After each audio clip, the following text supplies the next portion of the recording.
Assalamualaikum warahmatullahi wabarakatuh. Waalaikumsalam warahmatullahi wabarakatuh. Selamat pagi anak-anak semuanya. Pagi, Bu. Sehat kan? Sehat, alhamdulillah Ibu. Sebelum memulai kelas, silakan ketua kelas pimpin doanya. Baiklah, mari mulai berdoa menurut kepercayaan masing-masing. Berdoa mulai, berdoa selesai.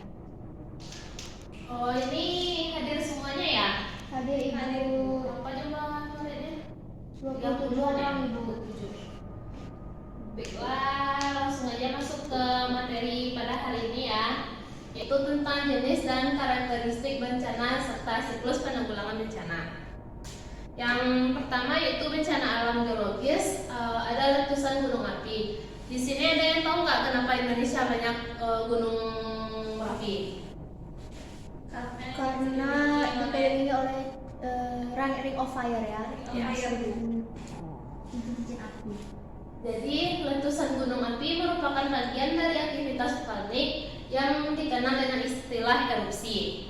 Karakteristik letusan gunung api ini biasanya ada tanda peringatan dan dapat diprediksi. Selanjutnya dapat merusak struktur bangunan.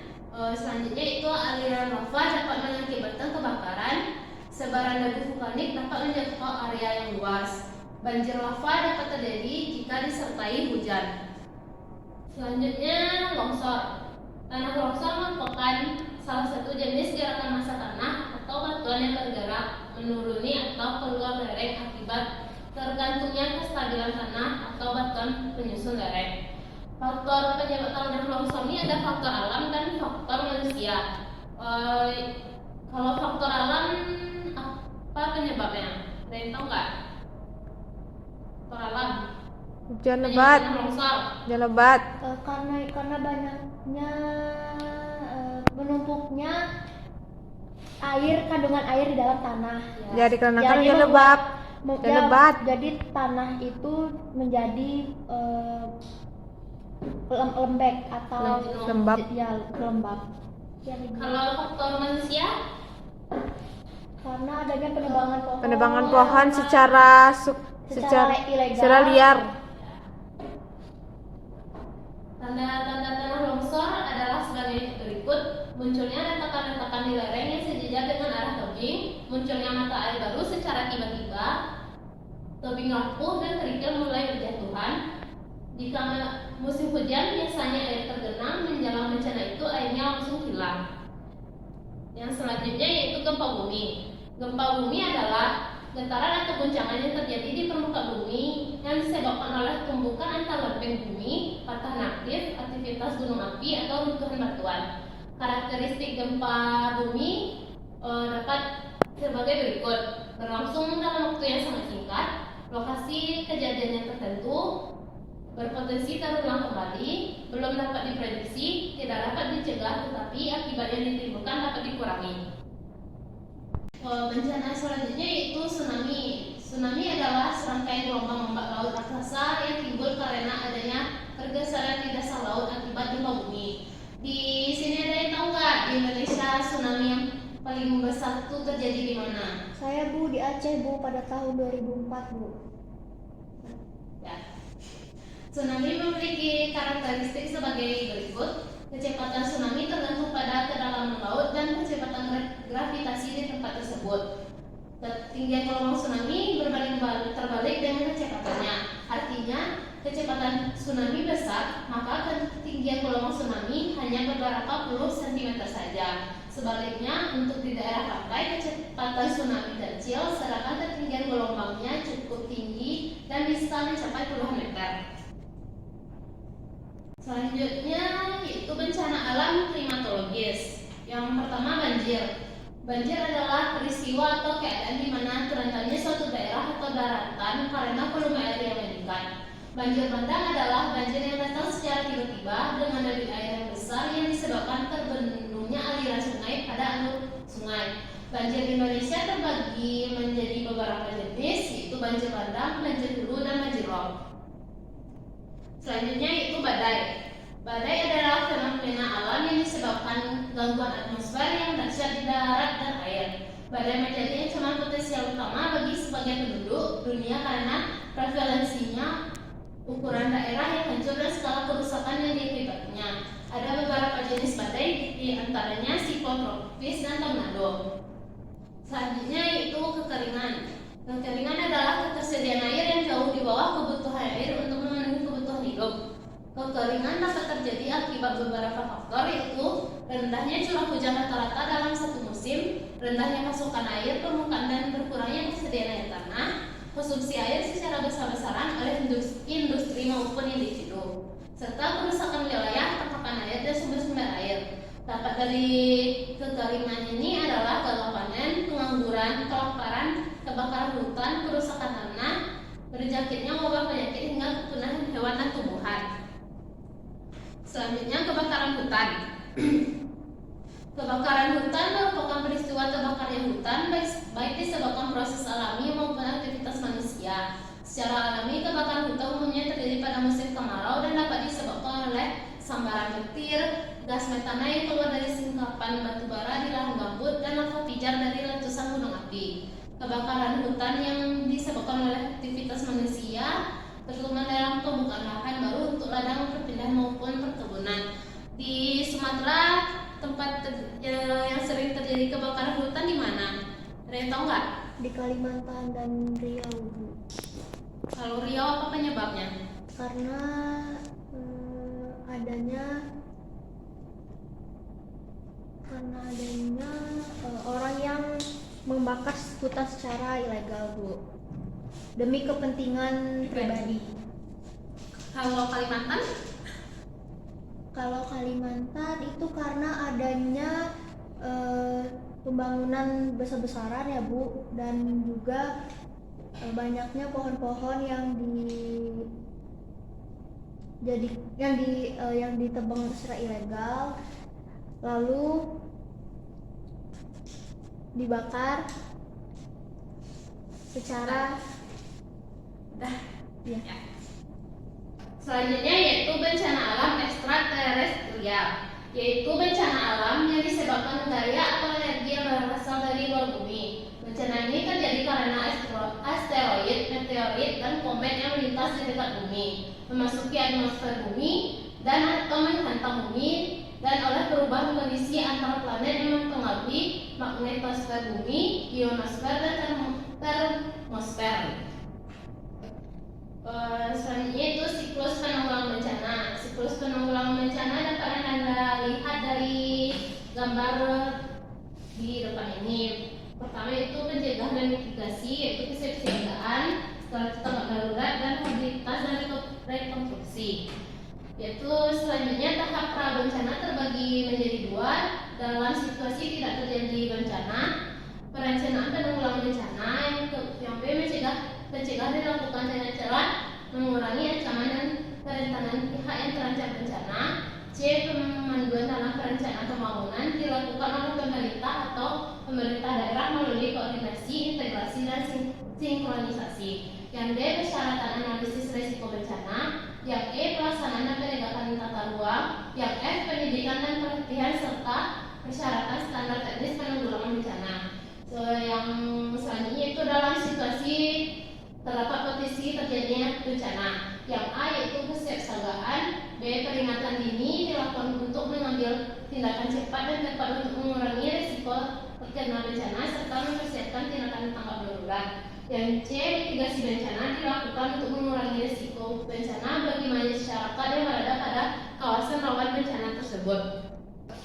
Selanjutnya yaitu tahap tanggap darurat dan pemulihan pasca bencana. Tanggap darurat adalah serangkaian kegiatan yang dilakukan dengan segera pada saat kejadian bencana untuk menangani dampak buruk yang ditimbulkan, yang meliputi kegiatan penyelamatan dan evakuasi korban, rata benda dan pemenuhan kebutuhan dasar, perlindungan, pengurusan pengungsi, serta pemulihan prasarana dan sarana. Penyelenggaraan penanggulangan bencana pada tahap pasca bencana meliputi yang pertama rehabilitasi melalui kegiatan perbaikan lingkungan daerah bencana, perbaikan sarana prasarana, bantuan perbaikan rumah, pemulihan sosial psikologis, pelayanan kesehatan, rekonsiliasi atau resolusi konflik, pemulihan sosial ekonomi budaya,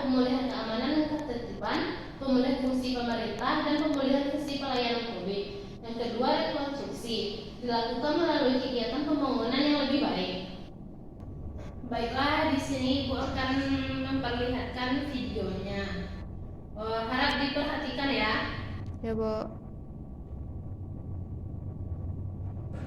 Kenapa gunung berapi itu perlu meletus? Pendeknya, semua itu terjadi karena adanya tekanan dari bawah yang membuat gunung kemudian meletus. Tapi kenapa ada tekanan dari bawah? Tekanan dari bawah itu ada karena jauh di dalam isi perut bumi tersimpan sesuatu yang sangat panas. Dan itu begitu panas banget sehingga panas itu memberikan tekanan ke atas. Kemudian gunung berapi dan saat yang bisa nahan tekanan lagi, maka gunung berapi akan meletus. Kekuatan yang dikeluarkan saat letusan pun katanya bisa sangat dahsyat. Contohnya letusan gunung Krakatau yang bertahun sangat panas.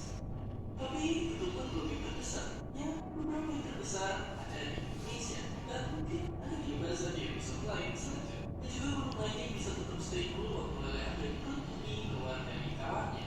Bahkan beberapa yang bisa ditonton dengan santai. Perbedaan ini bisa ada karena beberapa faktor pemicu letusan gunung berapi. Makanya bentuk gunung berapi tidak goreng.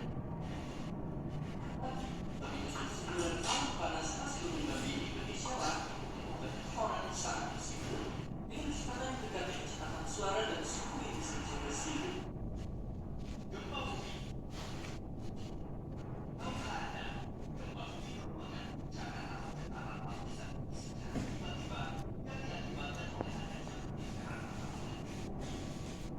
Sesuai dengan peluangnya, gempa bumi akan terjadi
Jadi Ibu akan membagi kalian menjadi 4 kelompok, dan karena waktu kita sudah mendekati jam istirahat, maka boleh dibawa pulang dan dikumpulkan minggu depan.